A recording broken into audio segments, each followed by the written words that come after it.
This is Martin Giles of the Guildford Dragon News, and today I'm with the recently and formerly council leader of Guildford Borough Council, Joss Bigmore. Hello, Joss. Thank you for giving your time to the Guildford Dragon again.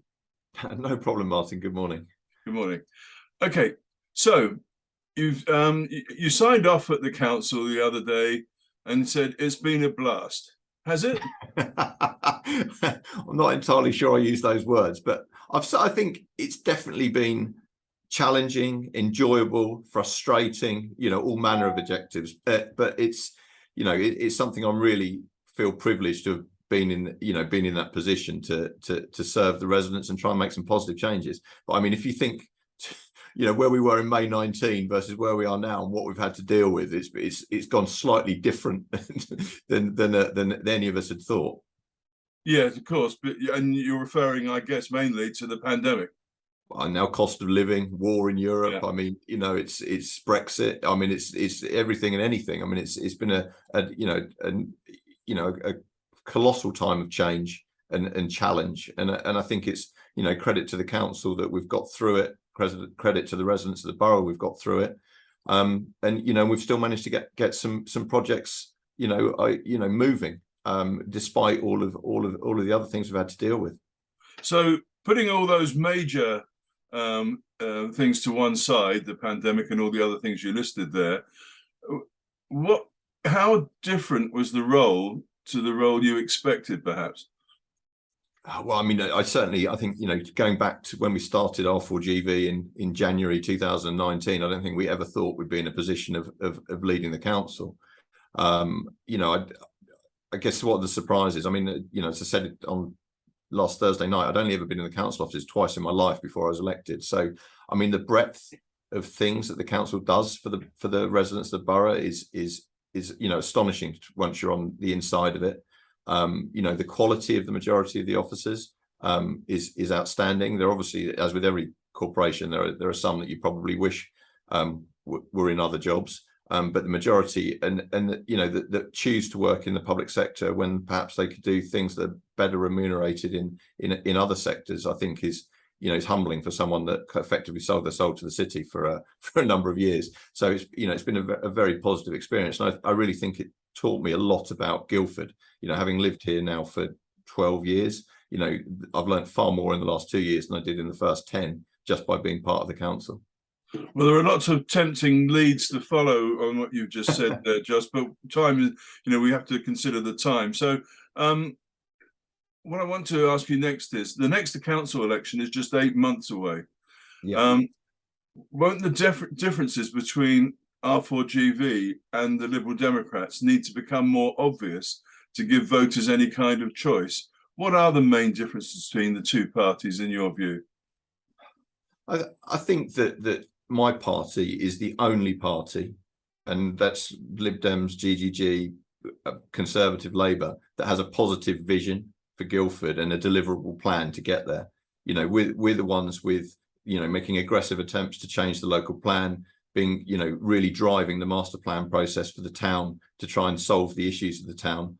And I think the other parties all talk about it, but you don't really see any of them coming up with any plan or sticking their head above the parapet, driving these things forward. I appreciate that not everyone, shares our vision, but I think the majority of the borough do, and we just need to make sure that everyone knows that these things are ours, and other parties are along for the ride.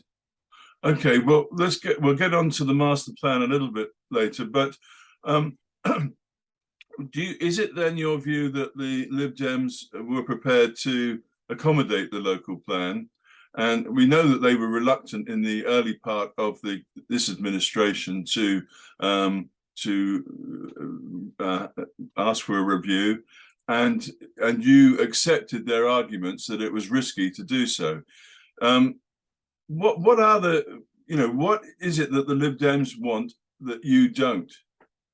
I don't know. I mean, that's a question you have to ask Councillor McShane. I think we didn't accept the Lib Dems' position on the local plan. There was legal opinion sought as soon as we were elected, and again, in terms of the local plan review. So I mean, we've spent time and money properly researching effectively the cost benefit analysis of an early local plan review, and that went to full council, and it was decided to delay a review, in light of uncertainty and a probable outcome of a higher housing number, not a lower one. And that was the decision of council, not just me, although I happen to agree with it.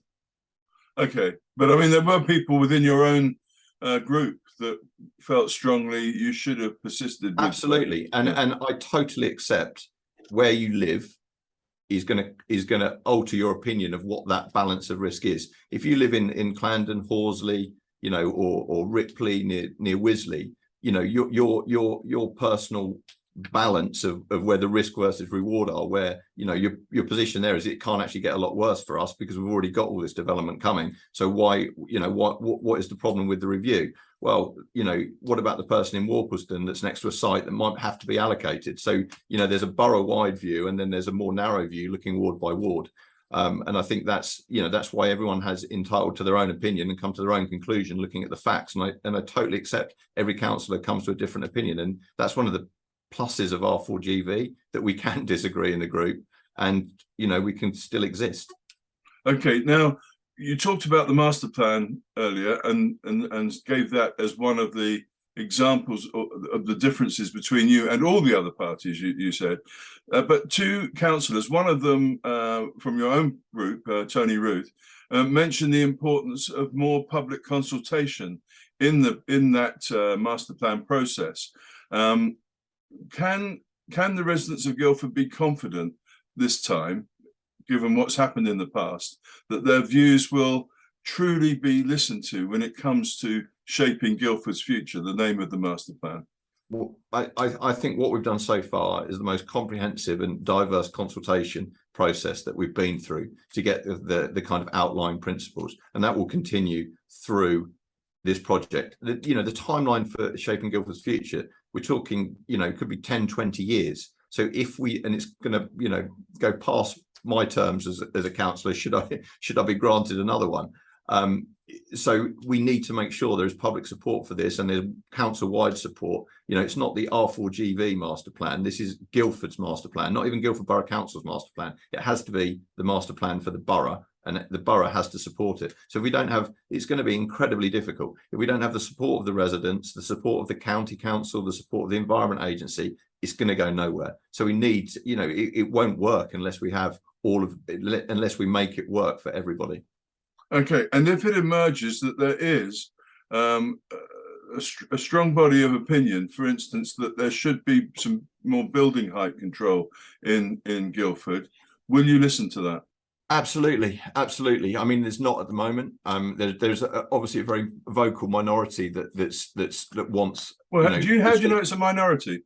Because of the feedback from the consultation. So the consultation of the North Street. I mean, just taking the North Street model was taken on the road for Car Free Day on Sunday. Overwhelming support for the application. So that's ordinary people, mainly younger people that don't necessarily appear in Guildford Dragon comments and things like that. So I mean, if you look at the results of the consultation, 85% of people were likely to support regenerating Guildford town centre. 94% want the riverside opened up. 76% want fewer cars. I mean, these are just numbers of the consultation. Now, I fully accept. But none of those things were building height, were they? No. But when we have to create a policy document, which is likely to be an area action plan for the town centre, that plan can have, for each of the different phases and each of the different zones, we can put height policy, character policy, density policy within those, and they will be consulted on as part of a regulation 18/19, process as a planning document. So that there will be ample opportunity for us to properly work out, what the town needs, and what residents want. Okay, because even in the presentation, it was acknowledged that some of the feedback was concern about the height of some of the buildings in Guildford. I mean, the thing is, you can't look at these things in isolation. I would prefer things to be lower, but you can't say we want the high street to be revitalized and then not want the homes, or you can't want, you can't have one without the other. Now, getting the balance right with the density, the densification of the town, with all the economic benefits that brings, there's going to be a trade-off, and where you are you know, in terms of the height versus the potential loss of homes, you know, it is again down to personal choice. And, Now, you said the benefits of the pedestrianisation or the new bus station, you know, that comes at a cost of height or potentially less affordable homes. And that, again, is a personal choice. And we have to make sure that we are on balance representing the majority of views when we make those decisions as a council. Okay, so I won't pursue that further, but I went to a meeting of the Onslow Village Residents Association, which was actually on the subject of the GP services reorganisation that has been proposed. But very quickly, the debate became one about the worry about the increase in planned population in Guildford and the level of infrastructure that's they'll need to depend on. Basically, they're worried that the infrastructure is not there and won't be. What can the Borough Council do to ensure that the infrastructure does match the planning delivery? Well, I mean, in the kind of the draft master plan kind of areas, then there is ample provision for medical facilities, for school. Now, the problem is, I mean, this is one of those amazing sleight of hands that government manages to do, which is where borough councils get the blame for everything. So we plan, we put in a local plan, we put schools, we put medical facilities, everything like this, roads, and then if the CCG or if it doesn't commission the medical facility, it doesn't happen. So they can do a study and say, actually, you don't need it. So we can plan for it, say we need it, then they can produce their own evidence, say that we don't need it, and then it will never happen. Same with a school. You know, Wisley site has a school in it. It's up for the county council to say we need that school, or you know, existing schools can handle it. So, you know, the borough council always gets the blame for this because we're kind of bottom of the food chain, but it requires, you know, we can only plan. We also need our partners and the other stakeholders to actually deliver. And the money's there, obviously, to do it, but it requires, you know, the ongoing support from those agencies to make sure these things are viable and exist. So, you know, we can only plan and provide some Section 106 money, you know, to kickstart these things. But if the other agencies don't commission them, they're not going to happen. And that's a big failure of the planning system. And politically, the Conservative government and the Conservative county council might not want you to be seen to be too successful, might they? I mean, I can't speak for Westminster, but certainly we are very aligned with the county council wanting to regenerate and improve, you know, the economic growth in Guildford. I mean, Guildford GDP has flatlined for 3 years. You know, it's still a decent number and an impressive number, but certainly, you know, me and John went and with the master plan team to present to the leader Tim Oliver and Matt Furness is I can't remember what his title is, but he's kind of the transport czar and the infrastructure czar, you know, to present the master plan. I think he's transport strategy now.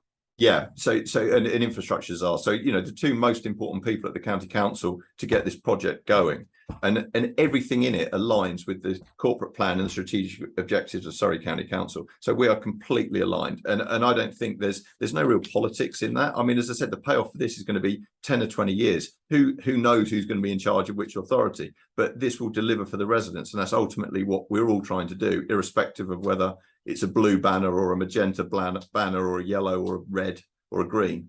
But planning policy is largely centralized these days at national level. So what have you done to get the message to them of what some of their policies are doing for Guildford? Well, I mean, we've made countless representations about population numbers and the need to use the right data. You know, and there's yet again. How have you made those representations? Well, spoken to Angela, written to Michael Gove, written to 3 other secretaries of state at DLUC that happened in that week. You know, just to say, look, what are we doing here? And yet again, they're talking about, you know, changes to the standard methodology, changes to the 5-year housing supply. You know, is it going to happen in the next year and a half of what's left of this parliament? Who knows? But we're stuck with what we've got at the moment, which is, you know, housing numbers based off stale data and incorrect methodology. Okay, but I don't recall any of those efforts being publicised. well, I mean, I don't need to virtue signal anything, but if you want to see the draft of the Well, it's not virtual signalling to let people know what you're doing. Well, I think I've said it. I've said it in numerous interviews, and I've said it in the chamber that I will write to these people. So I've done it. Okay. Now, is there going to be any room for pastiche in the design in Guildford's development under the master plan?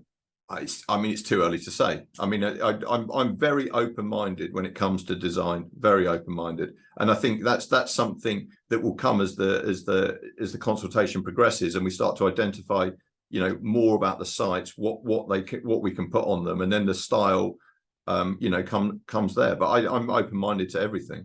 I mean, people did prefer traditional when they were given the option on North Street, but we haven't seen anything of it. I think there's a nod to the tradition in some of the styling, but then again, it's always in the eye of the beholder, isn't it? But as I said, I'm very open-minded about design. I think Guildford, some of the comments that I made have been slightly misconstrued in previous things, with the Guildford shouldn't look like a 1900s postcard. Parts of it does, and that's excellent. It shouldn't all look like it, and I think there's enough different zones and quarters, and I don't really like quarters. I see everything's a quarter at the moment, that we actually have a really good opportunity to do some really good, interesting design in slightly different styles, representing different eras and nods to different times in Guildford's history. Yeah, but there's not, outside the high street area, there's not much, is there, of traditional design? No, I mean, as well, I mean, as much as we're so fortunate to have the high street, the castle, there is so much that if you could knock down and start again, you would. So wouldn't it be a good idea to extend the beautiful aspect of those parts of the town into others? Yes, but why can't something that's more modern style be beautiful as well? Well, that's where we need public opinion, I guess. Exactly, which we will get. Okay. Now, lastly, openness. It was one of your commitments when you came into power and were standing for election. What achievements can you point to under openness? I think it's a massive work in progress. I think we're certainly discussing things a lot. There's less use of pink sheets in council reports. There's use of confidential appendices where we can debate the main items, and if someone wants to talk about something, we can go into closed session rather than having the whole report in closed session. I think I've tried to be as open as possible with you and your peers in the media to talk about stuff. In the corporate values, communication, customer service, openness, all of the we're trying to ingrain. Now, I'm not going to lie, it's not happening as quickly as I would have hoped. I think, coming into the council, you forget that it's a very complicated conglomerate of different, completely unrelated services. We deliver, Meals on Wheels, and then we handle regulations at holiday villages, and we do planning, and we also do elderly care. There's lots of disconnected businesses, and I think, whilst in 2019 we inherited a Future Guildford transformation program that was billed as cost saving, there was a huge budget hole the Conservatives left, needing us to save 4 or 5 million a year. But Future Guildford, for me, I think James Whiteman recognised that the council was actually a series of disconnected businesses, and trying to have any sort of culture change was almost impossible because all of the internal dialogues were kind of broken. Everything was very siloed. So Future Guildford was also a chance to completely reset the culture, and I really thank him for kicking that off. Unfortunately, we then get hit with we kind of do the transformation, we then get hit with the pandemic, everyone starts working from home, and now they're only just coming back to the office, and we're now trying to really having broken down a lot of those kind of siloed cultures. Now is the time when we really need to be speaking with kind of one voice about what we think is important and what's the sort of council we want to be. I think if you look now, we have a new chief executive, all the strategic directors are new, and we've pretty much got a rehired set of joint heads of service. There is now program governance that never was before. We publish performance management data. I mean, these things are to be honest, unsexy and technical when it comes to talking about, rather than talking about big developments and planning. But they're the solid foundations that we need within Guildford Borough Council that weren't there prior to 2019, that hopefully we can then build on this culture of openness and transparency. Because R4GV are 15 councillors. There are 48 councillors and there are over 600 council officers. Me saying be open, do this, do that, doesn't work unless it's across the whole, that everyone's singing from the same hymn sheet. So it is frustrating. I think we have made progress. I think progress will be turbocharged now. We're getting back to normal work practices. We've got the staff in place that we want, and we can really kick on, starting what James, finish what James started really in 2019. And is the new joint chief exec, Tom Horwood, signed up to this agenda, do you think? Absolutely. I think, he has a lot of experience in different councils. And I think, he was surprised at some of the defensive nature in some of the areas of the council. And, it was, being a council officer or a councillor is pretty pressured. You're in the public eye. All right, it's not Westminster, but people can take pot shots left, right, and centre. We've been through the local plan process, which was incredibly hard on the council, even officers that weren't directly connected to it. So you can understand why it became quite inward-looking and defensive, and that's what we're trying to break down. I mean, that's the job, isn't it? I mean, you shouldn't be a politician or even a senior civil servant if you're not expecting criticism. Yeah, but this is not necessarily, culture takes everyone in the organisation, Martin. It's all, I appreciate that. Yeah, and it's unfair. It's unfair for relatively junior officers to be, we're, even if it's not direct criticism, it's effective. I mean, I can take it. I mean, I had some idiot email me the other day saying I should be sacked, taken outside, and hung. It's like. Yeah, but I did apologise for that. But it's like, what? I get that email, and then my kids are walking behind me and see it. It's just ridiculous. Yeah. And it's not a particularly nice environment, and that's something else, unfortunately. Is a legacy of local politics and national politics in this country at the moment. And do you think Julia McShane will take that policy on openness forward? Yeah, but I mean, she hasn't indicated anything to the contrary to me at all, and I think me and her have a very good working relationship, and I think it's going to be a pretty seamless transition. Okay, well, on that optimistic note, I'll end the interview, and thank you very much for your time. I must say that you have been open with the Guildford Dragon, and you have always acceded to our requests for interviews, etc. So thank you very much for that. No, you're welcome, and I appreciate the scrutiny, even if maybe I don't at the time. Okay. Thank you very much, Joss. Cheers.